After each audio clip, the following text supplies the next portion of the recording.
Hi there. Welcome to the SoberCircle channel. Enjoy this speaker tape.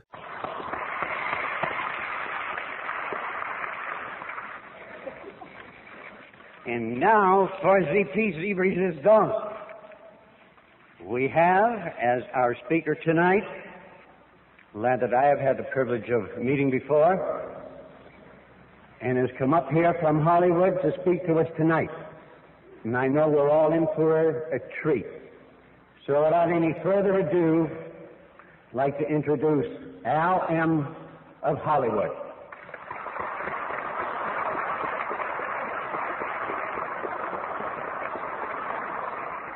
Hello, everybody. My name is Al M. Oh.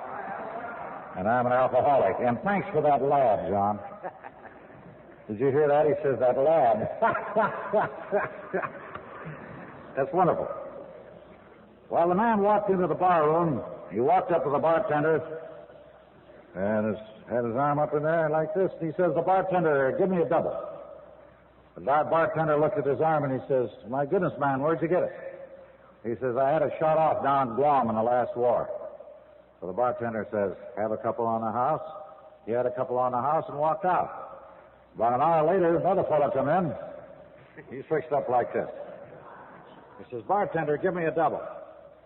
The bartender looked at his arm and he says, my goodness, man, where'd you get it? He says, in Guadalcanal in the last war. He says, have a couple on the house. So he has a couple on the house and walks out. Everything's fine. About 2 hours later, another guy walks in. He's got them both up like this. Bartender says, what can I do for you? He says, give me a double. He says, my goodness, man, where did you get it? He says, Hart, Schaffner, and Marx. Ain't it a hell of a fit?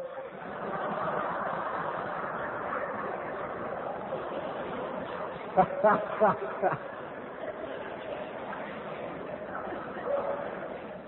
that just came out down below, and I thought maybe you hadn't heard it yet, you see.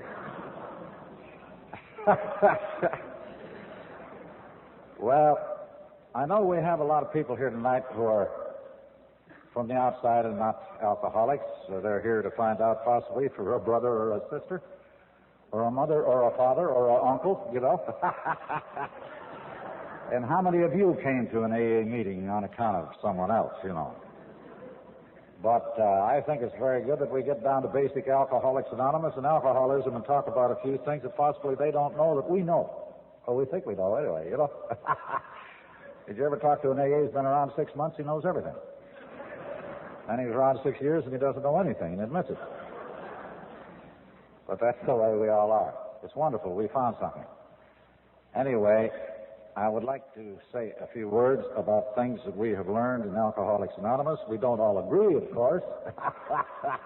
That makes this so wonderful we can argue. You don't argue and argue. In fact, I'll never forget, when I first came into AA, there were very few of us. And someone would stand up and he'd say, now God will do this for you, and somebody would jump up and say, now we're back in church again? And the big argument would start, you see.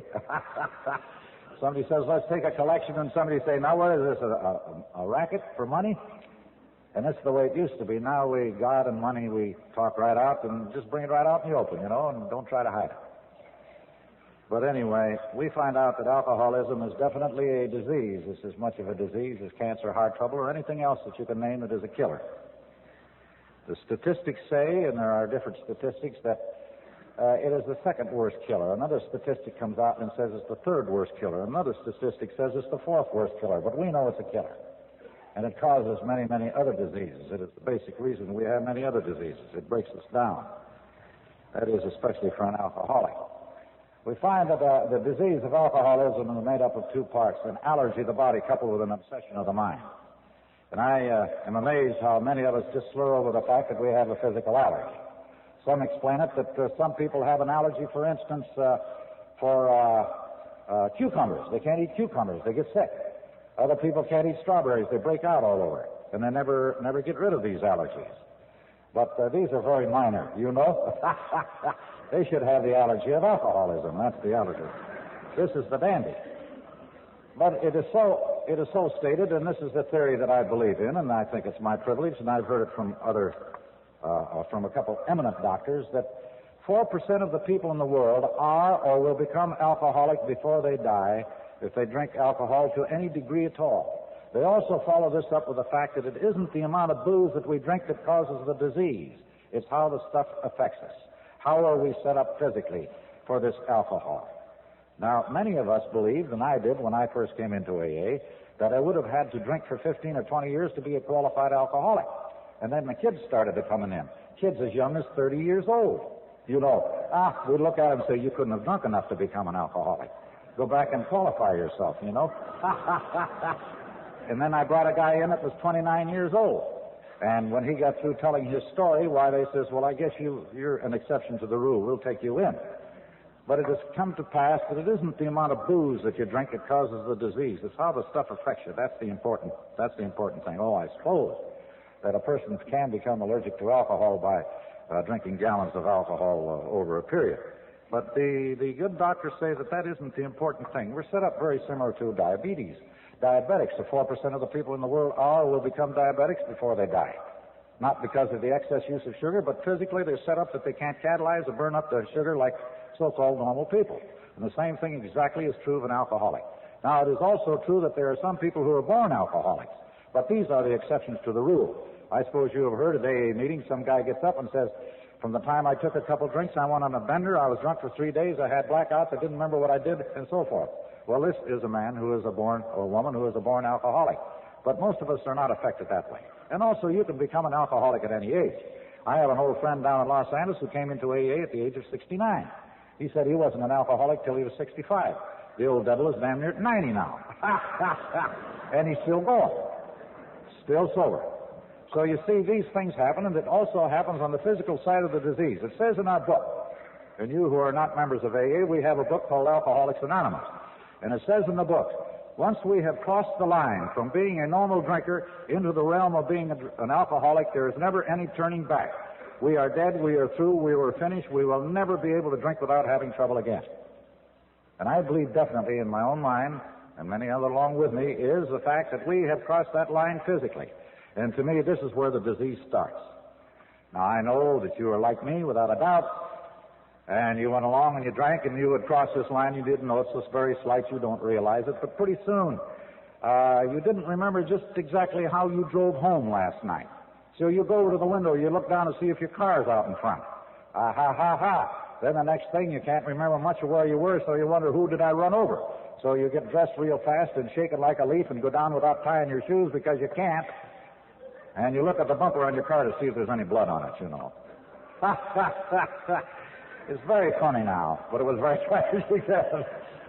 Anyway, this thing goes on, and it gets worse and worse, and we become very highly sensitive. We become very fearful. Little things happen to us. We have that wonderful ability to magnify nothing into something.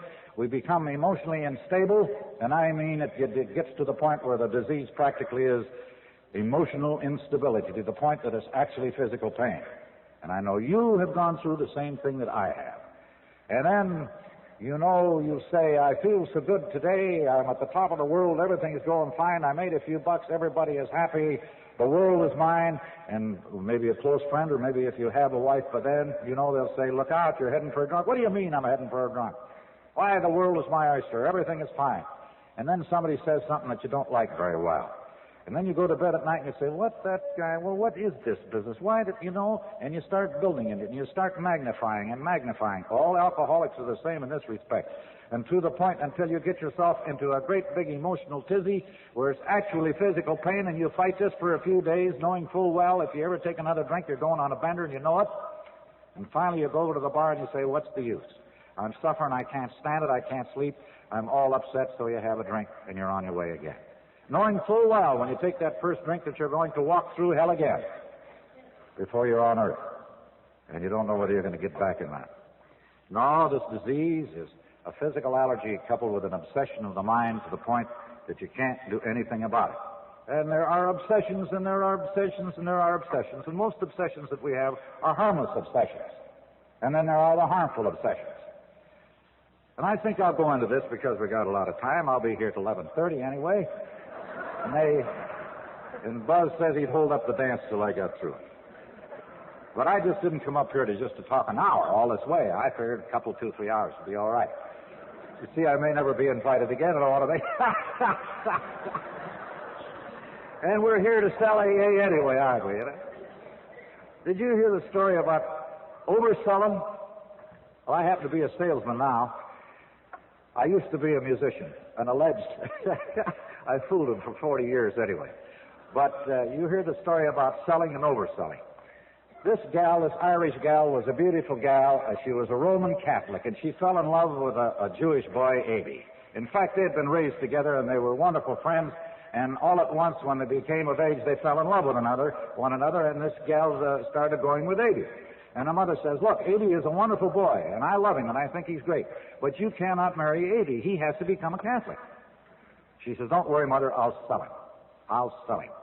Well, over the weeks and the months this went on, and she kept saying, I'll sell him. She's going out with Aby. Finally, they become engaged, and she got Aby to take instructions from the priest.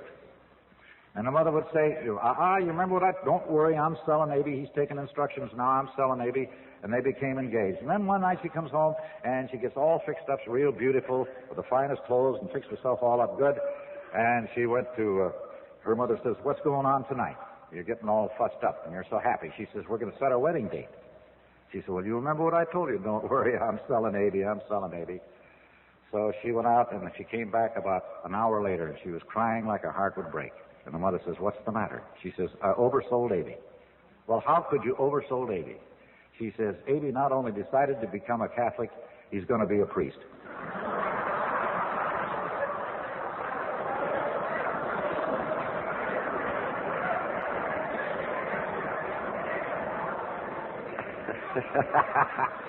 And we do that in AA once in a while, you know.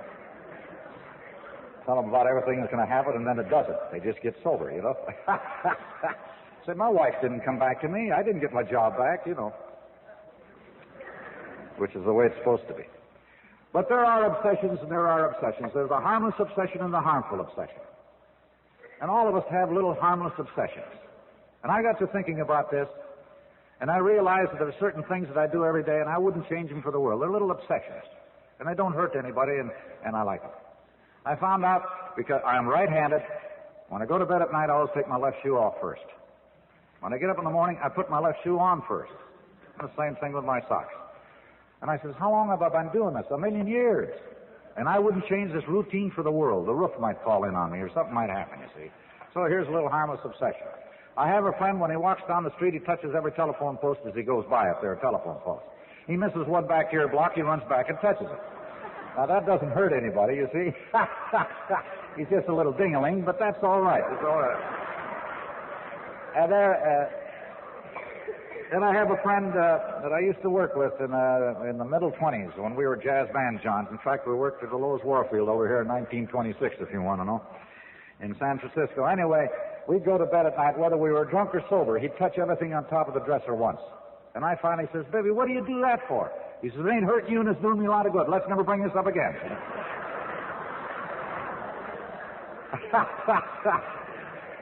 So you see, everybody's a little ding-a-ling. They've never found a normal person yet. Everybody. And then there's the harmful obsessions like the obsessions of kleptomaniacs. People who steal. Have a lot of dough. Doesn't make a bit of difference. They can't help themselves but steal. In a little town that I lived in, the wife of the most prominent man in town was a kleptomaniac. He had her going to psychiatrists and spent a lot of money on her. She'd go downtown with $500 in her purse, and she'd steal little handkerchiefs and lipsticks and one thing and another. He finally gave up, and he told the storekeepers, keep track of it, and I'll pay for it if I can't return it. Everybody in town knew that she was a kleptomaniac in this little town. Everybody loved her. She did a lot of good with the Red Cross and all these sort of things, but she was just a little dingy on this kleptomaniac business, and she'd steal. A harmful obsession. And then we have the pyromaniacs, the people who set fires. In spite of themselves, they can't help it. Now, I come from the little university on the hill called the University of Idaho. I send a buck or two up there every year to buy a football player, you know. We win 1 or 2 games every 3 or 4 years. You know how it is. And it is bad lately, I'll admit that. Anyway, they send me to school, the Argonaut. It comes down about twice a year. And one year here, about 3 years ago, there's an article in there about a man, someone who is setting fires on the campus. And they says there must be a pyromaniac running loose here somewhere.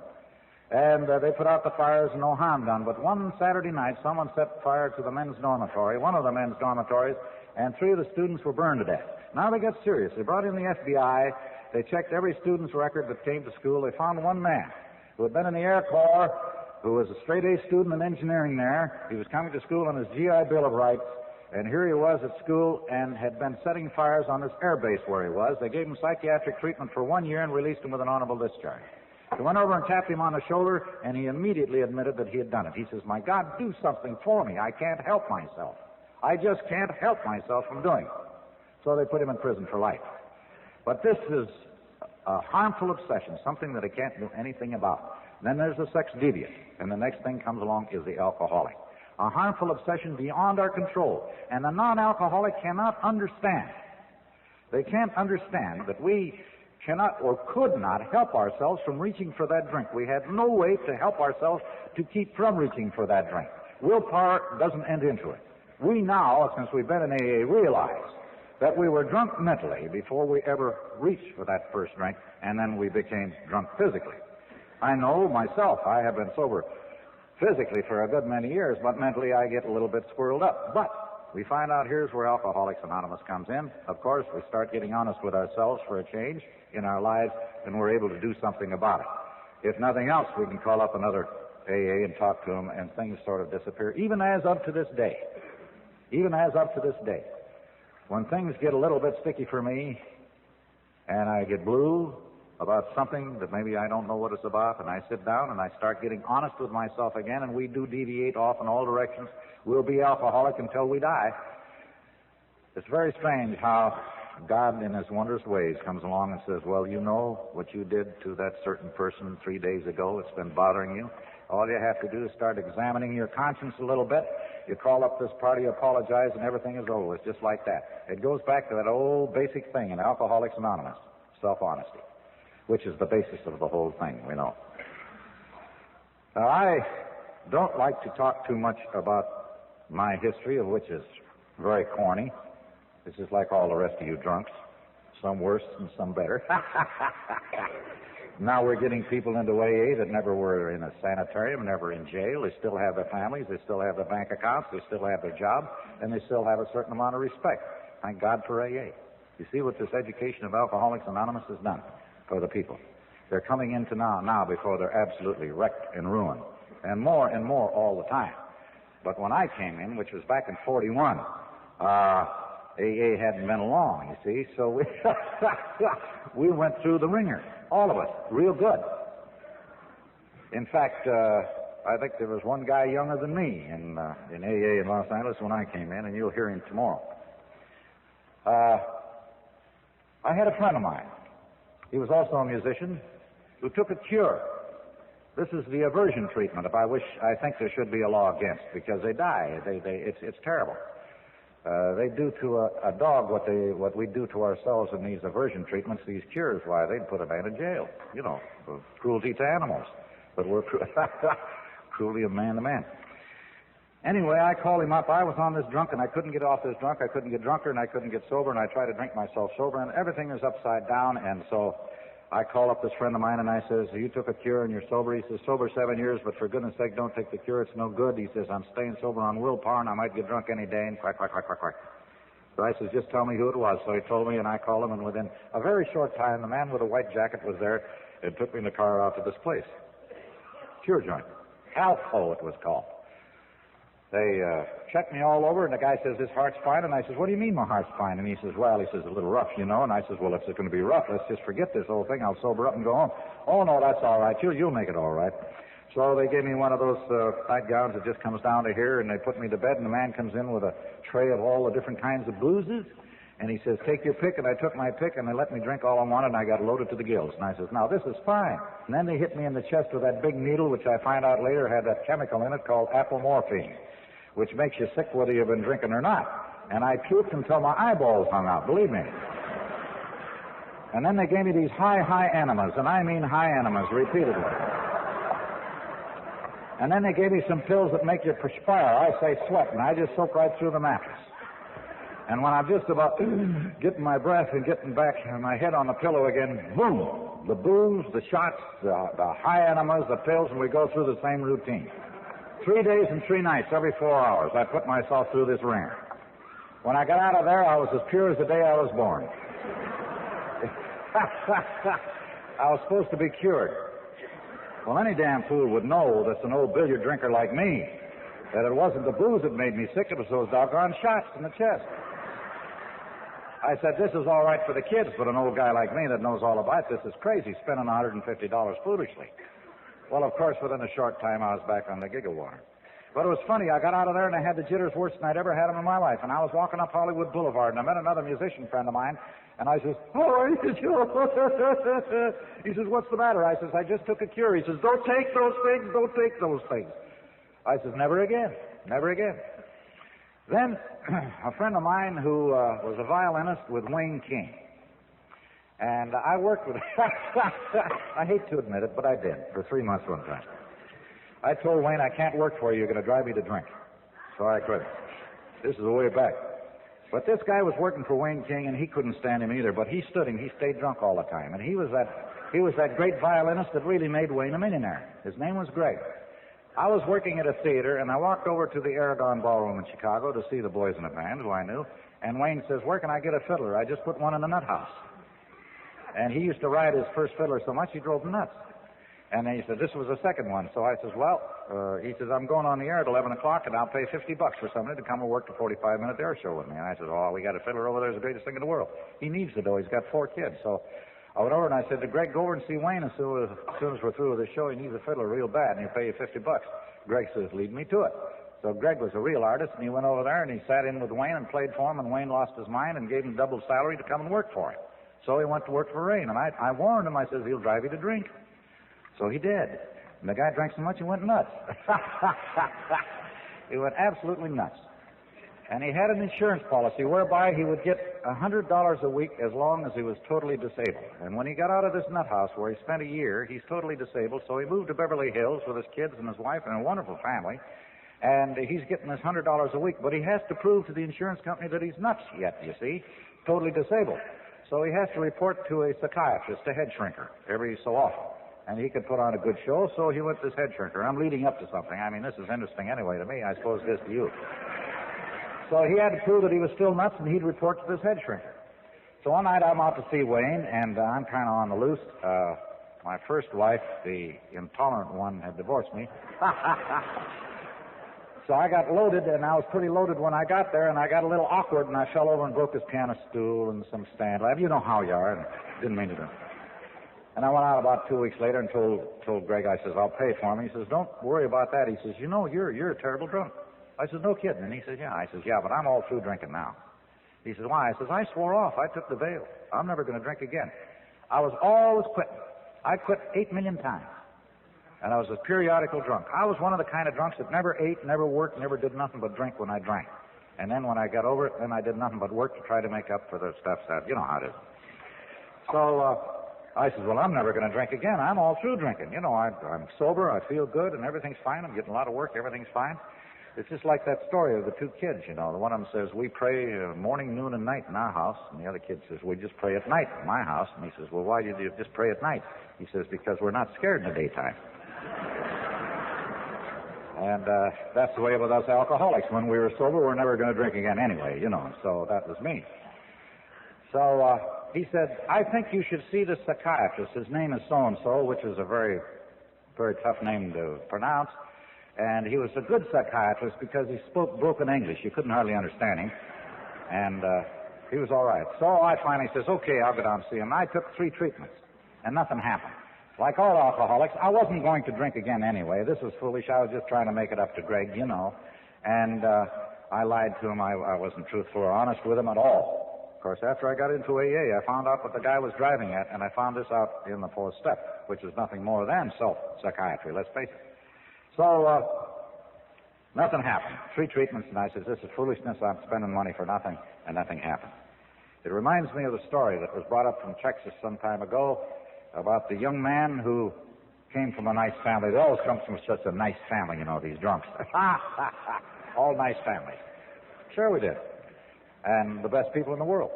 So he went to this psychiatrist through the urging of his family. He kept right on drinking, and finally the psychiatrist became as upset as the drunk. And he says, now, he says, when you come for your treatment today, he says, we're going to change your whole method. He says, we're not going to use the old method. And now he says, John, all I want you to do is be as honest as possible with me. John says, all right. Now he says, what would happen to you if I cut off your left ear? And the patient said, my hearing would be impaired about 50%. He says, that's right. Now we're getting somewhere. He says, now what would happen to you if I cut off your right ear? And John says, well, I wouldn't be able to see. He says, what? Why wouldn't you be able to see? He says, because my hat would fall down over my eyes.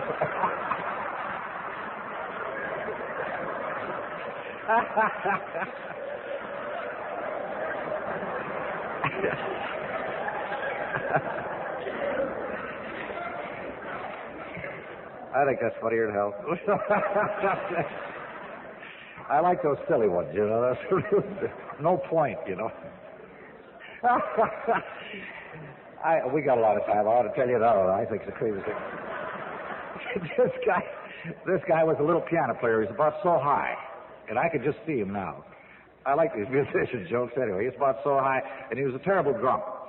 And he was a fine piano player, but he couldn't get a job. And he finally got a job out on the edge of town in a piano bar, and he had no dough, no car, so he got himself a little room close by. And he found that if he could walk through a cemetery and take a shortcut, he could get to his room in about 10 minutes from this bar. So he works at this bar. He works at this bar for a long time, and every night he's loaded to the gills. He follows this path through the cemetery, and he gets home safe. Everything's fine. One night he's a little drunker than usual, and he starts through the cemetery, and lo and behold, he loses his way off this path, and he's wandering around the cemetery, and he fell in a hole that was dug for a funeral the next day. Here he is, 7 foot down, with his tuxedo on and the whole thing. He can't reach the top of the hole. He's screaming like a Comanche all night, stomping around on the bottom of this hole, and nothing happens. He's screaming and screaming, and nothing happens. Finally, about daylight, an old wino comes wandering through the cemetery, and he hears us screaming over here. And he went over there and he looked down, and here's a little piano player laying on his back, spread-eagled out, with his tuxedo and collar and everything on down there. And he looks down and he says, what's the matter down there? The little piano player says, get me out of here, I'm freezing to death. Get me out of here, I'm freezing to death. And the old wino says, well, no wonder you're freezing to death. You kicked all your dirt off.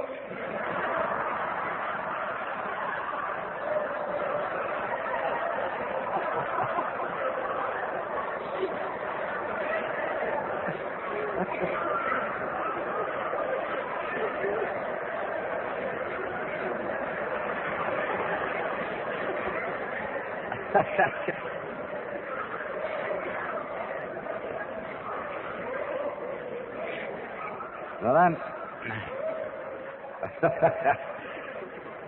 I guess we'd better start telling jokes. To hell with the rest of it, eh? I like those little piano player jokes. So then I went to my family. My eldest daughter had asthma. This is still when I was married to the intolerant wife.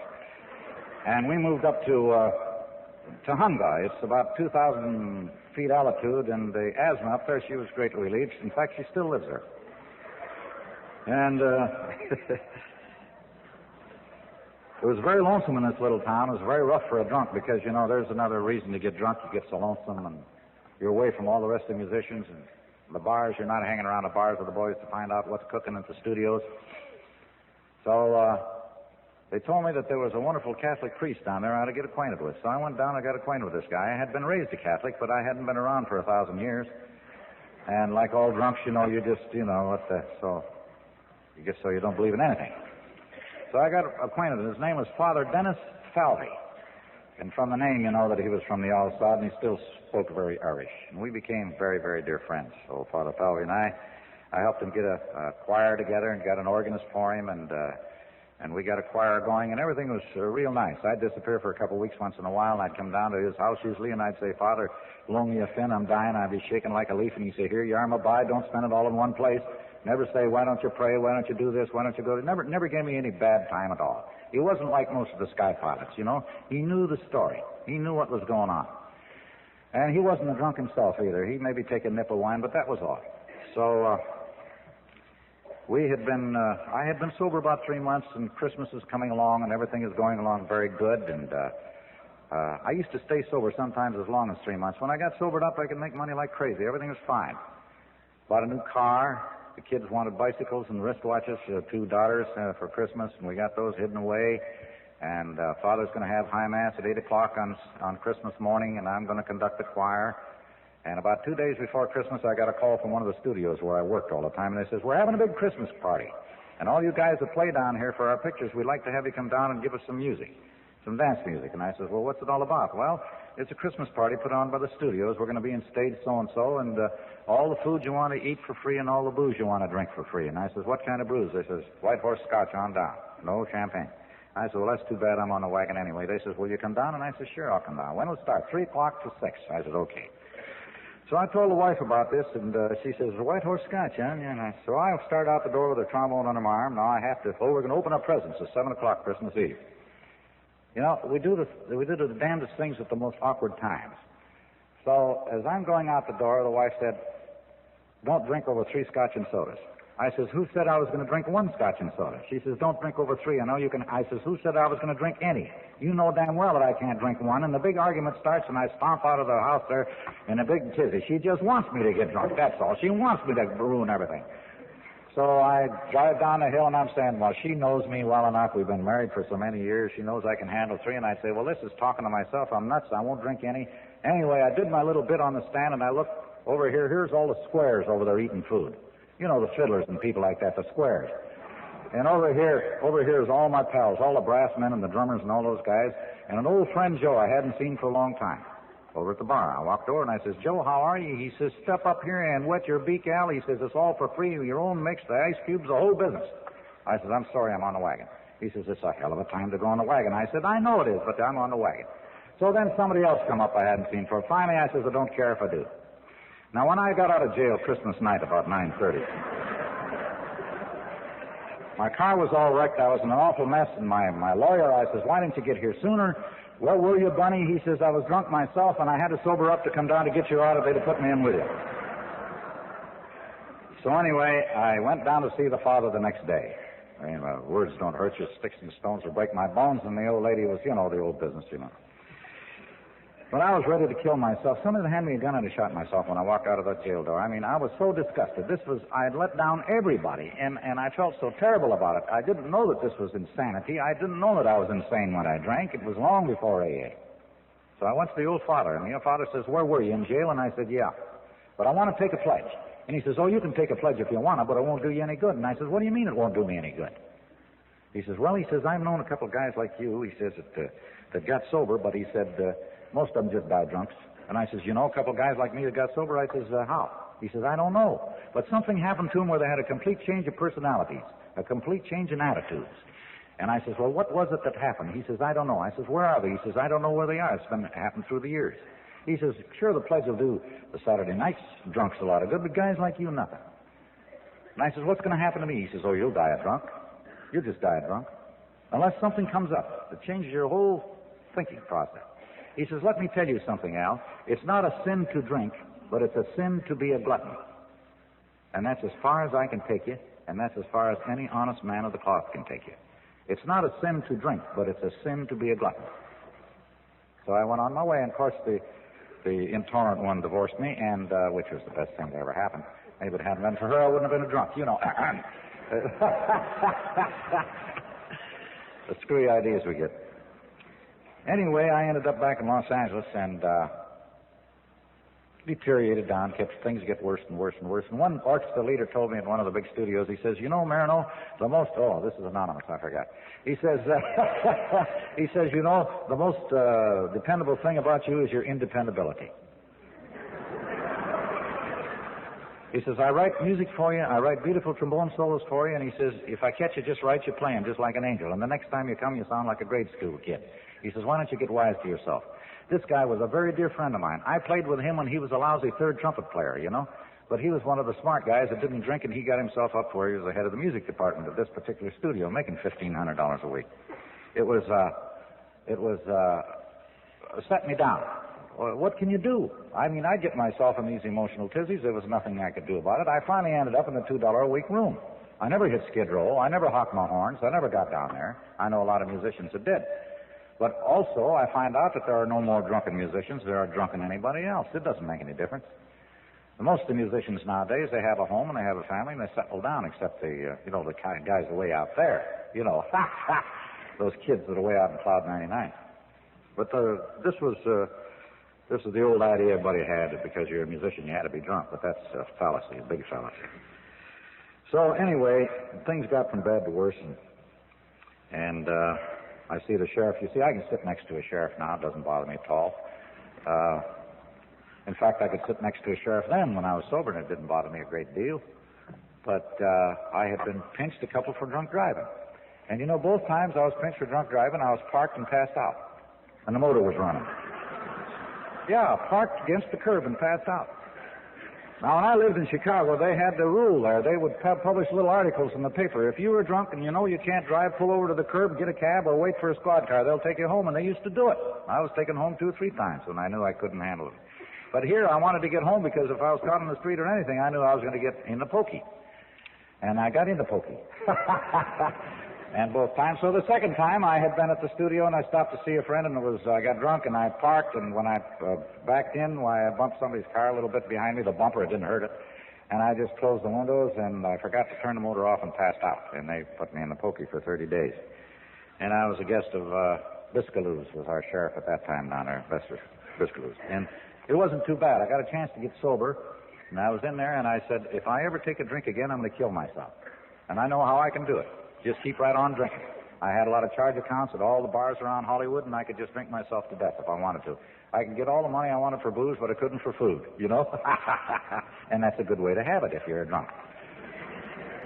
So this particular time I started on this, something come up, and I fought it for about a week, and I finally ended up taking the drink, and I says, this is the end. I was living upstairs above a grocery store, and I walked up the long stairs. Pretty soon I got so weak I had to crawl up on my hands and knees, and I was passed out every day but noon. Well, things were real rough, very bad.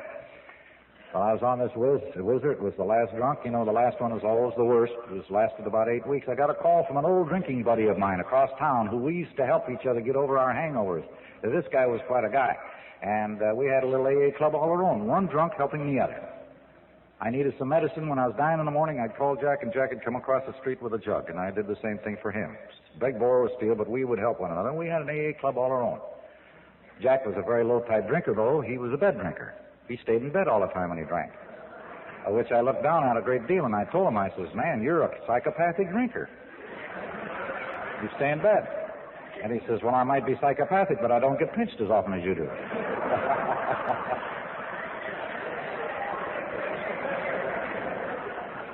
So while I was on this big whizzer, I get a call from Jack. And Jack says, have you read the Saturday Evening Post? And I said, no, this is March 1st of 1941. I said, no, I'm on a big drunk, and I'm never going to get sober. Well, he says, get a hold of this magazine. There's a group of people in New York called Alcoholics Anonymous. I says, yeah, what about it? He says, well, they got a club just like you and I used to have. I said, well, what's that? He says, they help each other over hangovers. I said, no. He said, yeah.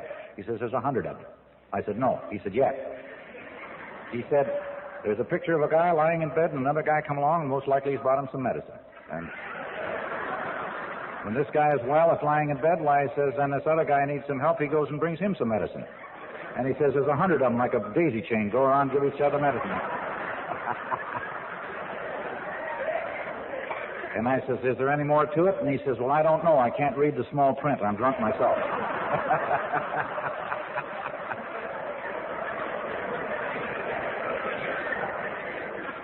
Well, I says, what are we going to do about it? And he says, well, when we get sober, we'll get a handful of freight and go back and find out what this is all about, because it sounds like the end for me. It's the greatest. It's the greatest.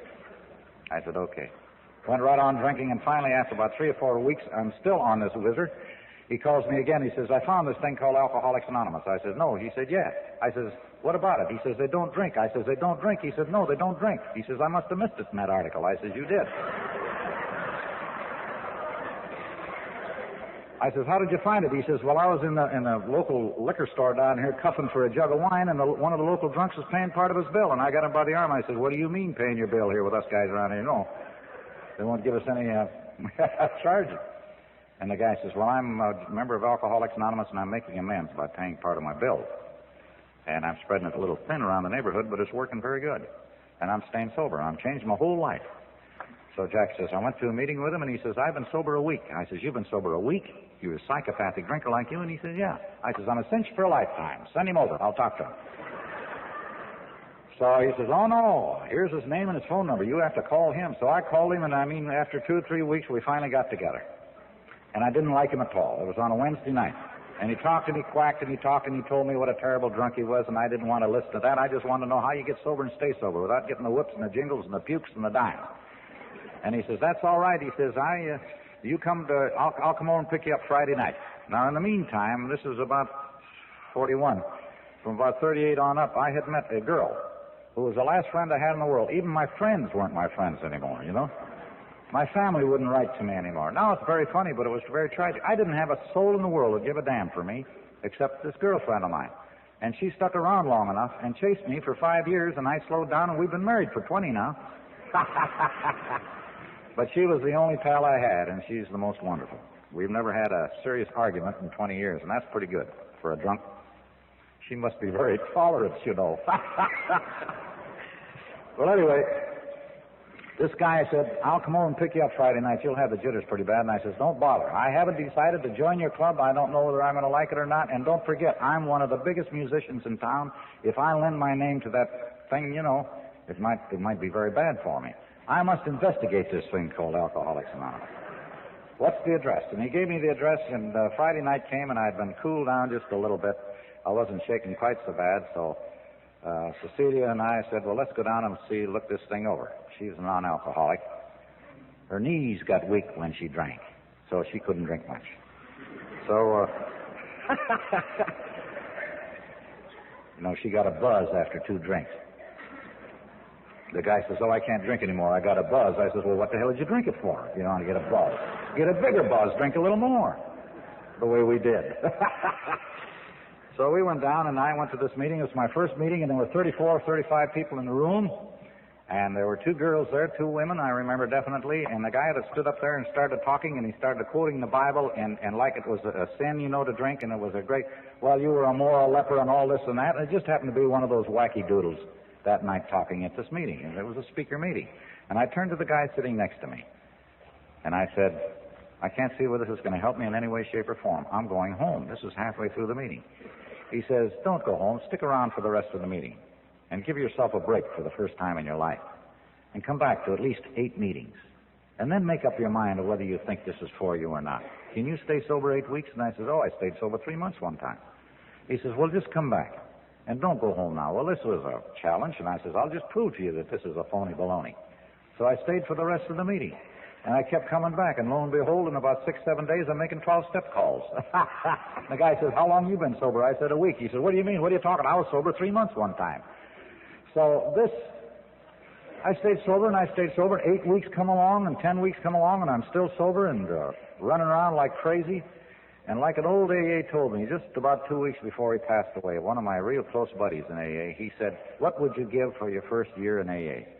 I says, I don't know. I'd give an awful lot. He says, I'd give my right arm for my first year in AA. What a wonderful, wonderful year in my life that was. And I can say right now that was the most wonderful for me, too. That first year in AA. Staying sober and hanging on to one another like drowning men. And there were so few of us, and we were bringing them in by flocks. And anonymity didn't mean much to me then. It doesn't mean a hell of a lot to me now, because among AAs, I mean, except at the level of press, radio, and film. So anyway, I stayed sober, and a lot of people would ask me a lot of questions, and I didn't have the answers, and I got the book out, and I studied the book, and I learned a lot of answers for all these people that were asking us. We got kicked out of the nicest homes. We were a book-selling racket. We were everything that you could think of when we were out. Well, we got a few. But I didn't get any work. Now my ex-wife was supposed to be getting alimony. The sheriff was sending a guy down there. Why hasn't he paid his alimony? Quack, quack, quack, quack. We're going to put you on Biscaloosa's road-building project. I made amends to everybody that I owed money to, but the collection agencies don't care much about amends or alcohol or nothing, and they'd garnish you the checks when I did work. And the first year I was sober, I made $1,400. I just don't know how I lived, how I got by. And after about 6 months of this, I went to the leader of the group.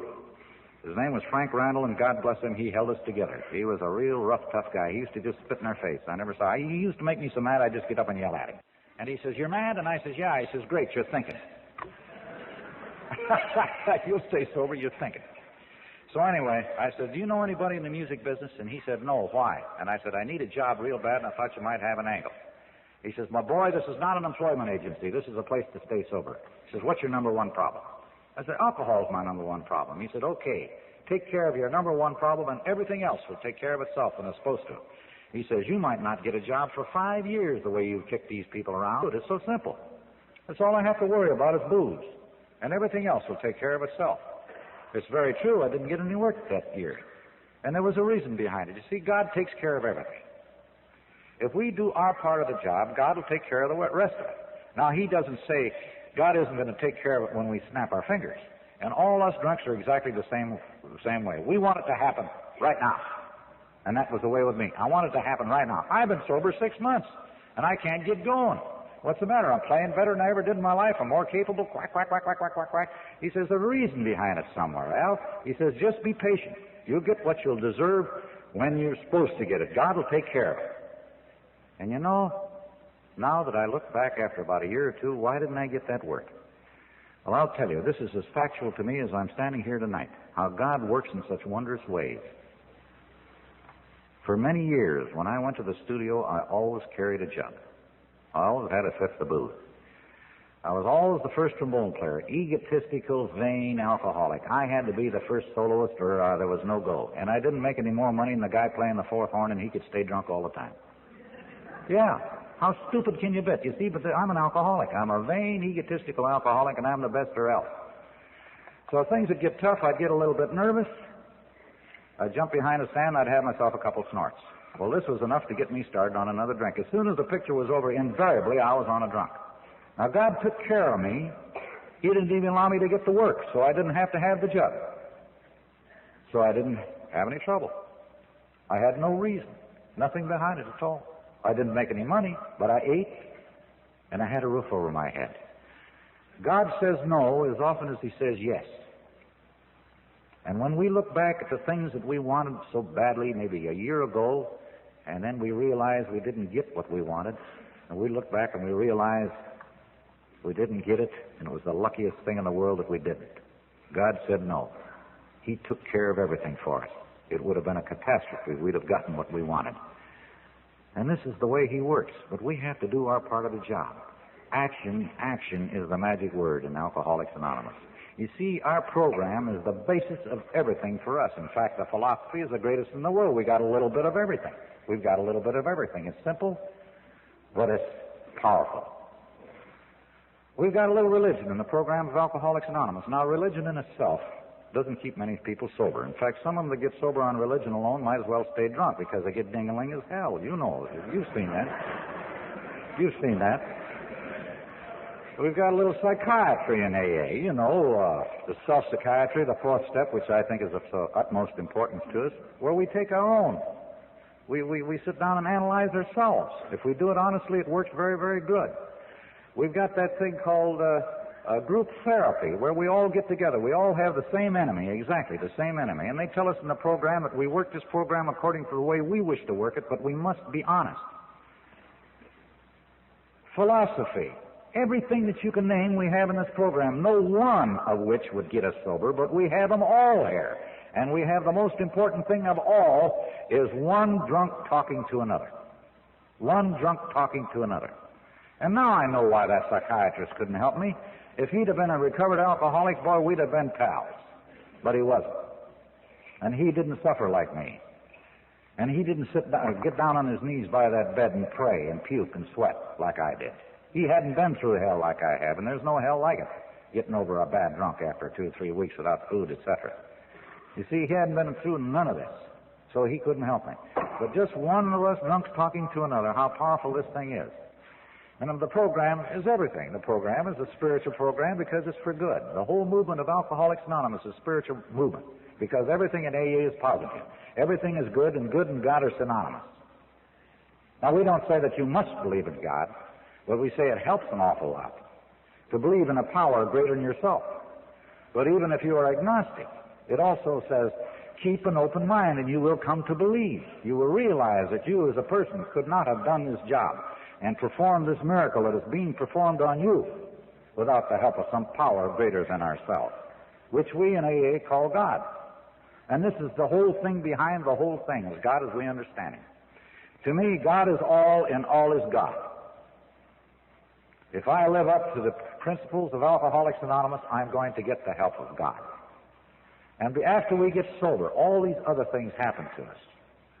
We find out that we have a little serenity. Not 100%, but we have a little peace of mind. We're happy with other people. We aren't hearing those voices and somebody else talking about us all the time like we did when we were drinking. Have you been through that? I have been through it. Used to throw me on a big whizzer every once in a while. People were talking about me. Maybe I was a little more ding-a-ling than somebody else. But I think we're all just a little dingy in that extreme. But we're very, very sensitive. We're very imaginative people. We're a group by ourselves. Good. Emotionally, we're on the highs and we're on the lows. We aren't like the vegetables, the ordinary, they just like this all the time. But we we have suffered, and so we can enjoy it. And that's the kind of ding-a-lings we are. Wonderful. Just wonderful. And then I want to say just a few words before I close about something that helped me a great deal in Alcoholics Anonymous, and that is the fourth step. The first three steps are decisions, and we hit the fourth step, and this is what we call our first working step. Taking an inventory of ourselves. This must be a very important step because 5.5 pages of Chapter 5 are devoted to our fourth step alone. Now, this is self-analysis is exactly what it is. And you know what I did? I read this thing over and read this thing over, and the months are going by, and I haven't had a written inventory, and it says, write the inventory. It doesn't say take it mentally, write it. Because when you write it down and look at yourself, you're really looking at yourself that you really are for the first time in your life. The greatest thing in the world for we alcoholics. So here's the way I analyze it. I always got in these big emotional tizzies because of some defect of character. Of course, previous to AA, I never had any defects of character. I was a great guy, only I drank too much. So over here in my debits, I put down something that I knew bothered me a great deal, and this was self-pity or frustration. This is the worst defect of character that I had then, and it's the worst defect of character that I have now. And I wrote it down. And the second worst thing that caused me to start on all these drunks, and these are what always got me on these big emotional things, was resentment. And then the third was intolerance. And the fourth was selfishness. And the fifth was anger. And all through this goes ego. On the other side of the ledger, I was 38 years old. I'm now 61, by the way. You don't have to count them. Get to be an old goat. But I was 38 years old. I had no friends in the world but one friend, and that was my girlfriend. And here was my inventory. But this is the greatest accomplishment that I had ever done for myself in my whole life of 38 years. It's self-analyzing. The next step says, admit it to God and to another human being. Oh, can of corn. Why, this is corny. It's terrible. But I want to stay sober. It's the most important thing in the world to me. And to be honest, I have to sit down with somebody else. So I was with my old friend. I yanked this thing out of my pocket. I want to sit down and talk over my inventory. He yanked one out of his pocket. He says, I took mine too. And we sat down and compared these things. And for 2 hours, there were 2 alcoholics there that had the most sensible talk with each other that I ever had with another human being in my life. It was real rough. And it was very difficult for me to take these 2 steps. And I know now why. Because I had no humility whatever. Not a great deal now, but none at all then. All ego. And then I realized that all the great people in the world who are really great people were also the most humble. And you can't be a big man or a great man unless you are also a very humble man. And here's another thing that AA taught me. Jesus Christ, the image of humility. George Washington, humility. Abraham Lincoln, humility. Einstein, humility. You name it, he or she is great. It's humility. And you cannot be big unless you're also very, very humble. And then we jump down to that one on making amends. Oh boy, oh boy, oh boy. What a job. And I wrote down the things that bothered me the most. And the things that didn't bother me, I didn't make amends for. For instance, there was one certain bar where I used to drink, and when I'd fall off the stool over twice, he'd cut off my drinks. And this particular night, I just fell off once, and he cut off my drinks, and I got mad and hit him on the head with a beer bottle. Now, I never made amends to that guy because he has to expect those sort of things. That's all in this day's work. And I never felt sorry for it. So, in other words, I found out one thing for me. The Father says a change of personality, a change of attitudes. If I am going to have a change of personality and a change of attitudes, I must do things that I dislike to do. If I go right down the same rut and I'm still the same stinking person that I was before, I certainly am not going to have a change of attitudes and a change of personality and a change in my thinking and a change in the sense of values. So I found out on the program of Alcoholics Anonymous, and this may sound very brutal to a lot of you who are new, But don't let it worry you because you've got a lifetime job ahead of you. I found out one thing, that the things that I dislike to do the most on this program are the ones that do me the most good. Taking the daily inventory, the 11th step, and then we get down to the 12th step, having had a spiritual awakening. And me, like all the rest of the drunks, thought that God was going to rap me on the head with a magic wand and everything was going to be fine overnight. And this is so foolish. You know, in Appendix 2 of the big book, Bill explains this so beautifully. He says, a spiritual awakening happens to us unbeknownst to us, to ourselves. But our family and our close friends notice this long before we do, our change of attitudes. And you know something? He says our change of attitudes and our change of personality for the better is the real, true spiritual awakening. In very exceptional case, they have an overnight spiritual awakening. And this took care of a lot of arguments that I heard in AA when I first came in. So you see, it's nothing else but good practicability, good common sense, and right down to earth. The very practicability of the program of Alcoholics Anonymous is spirituality identified. And now in closing, I want to read something for you, which I very seldom do because I leave this up to the women alcoholics. They love to read poems, you know. Before I read this, I want to tell you another story about the little piano player.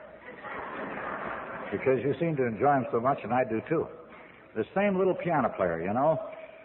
He was a wonderful piano player, and he used to get on these real bad whizzers, and he'd get drunk and he'd just raise the devil, and he was quite a pest. But everybody loved him because he was such a great artist. So we're all just got finished a big picture over at RKO, and we're all sitting up at the bar, all the musicians, and there was one vacant stool, and here comes our little piano player in the door. He had been on a big whizzer. His whiskers are down to here. His coat is torn. He'd been puking on himself. He's just an awful mess. And he crawled up onto this stool, and he kept hitting on the bar, and he says, John, give me a drink. You know I'm the best damn piano player in the world. I can play anything. Give me a drink, John. I can play anything. Give me a drink. And finally, one of the intolerant musicians says, there's a piano back there. Go over there and play it for us, will you? Go, let's see what you can do. So he says, I'll just show you. So he got off of the stool and started for the piano, and lo and behold, the seat of his pants were out, and his fanny was hanging out. And the bartender noticed this just as he started over there, and he got over there just as the piano player sat down. And he says, do you know your fanny's hanging out? And the piano player says, no, but just sing a few bars, and I'll follow up.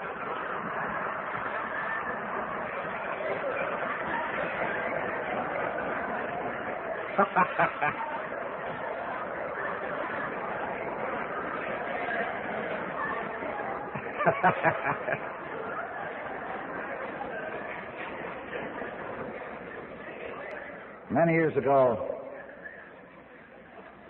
a great writer of ours by the name of Fulton Osler wrote a little article for the Grapevine, and this is many, many years ago.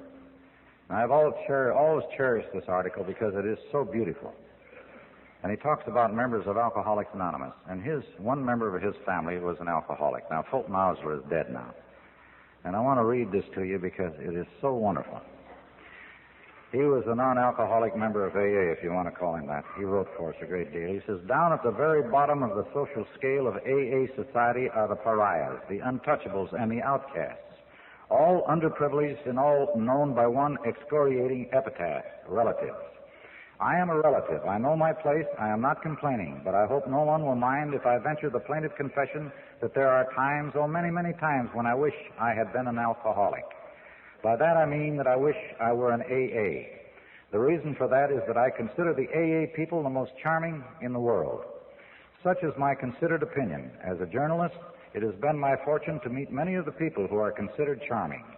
I number among my friends stars and lesser lights of stage and cinema. Writers are my daily diet. I know the ladies and gentlemen of both political parties. I have been entertained in the White House. I have broken bread with kings and ministers and ambassadors. And I say after that catalog, which could be extended, that I would prefer an evening with my AA friends to any persons or group of persons I have indicated.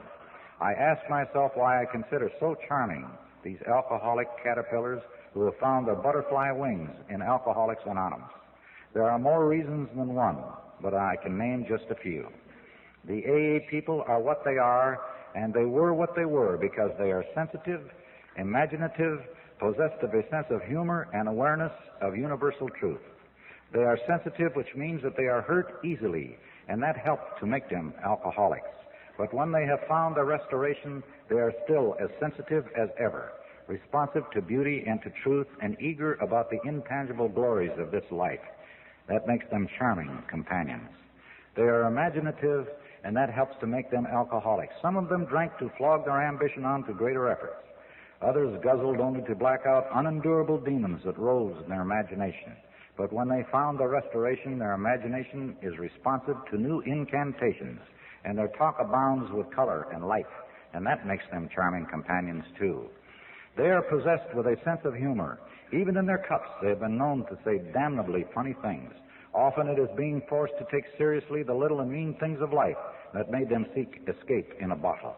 But when they have found the restoration, their sense of humor finds a blessed freedom, and they're able to reach a godlike state where they can laugh at themselves, the very height of self-conquest. Go to their meetings and listen to their laughter.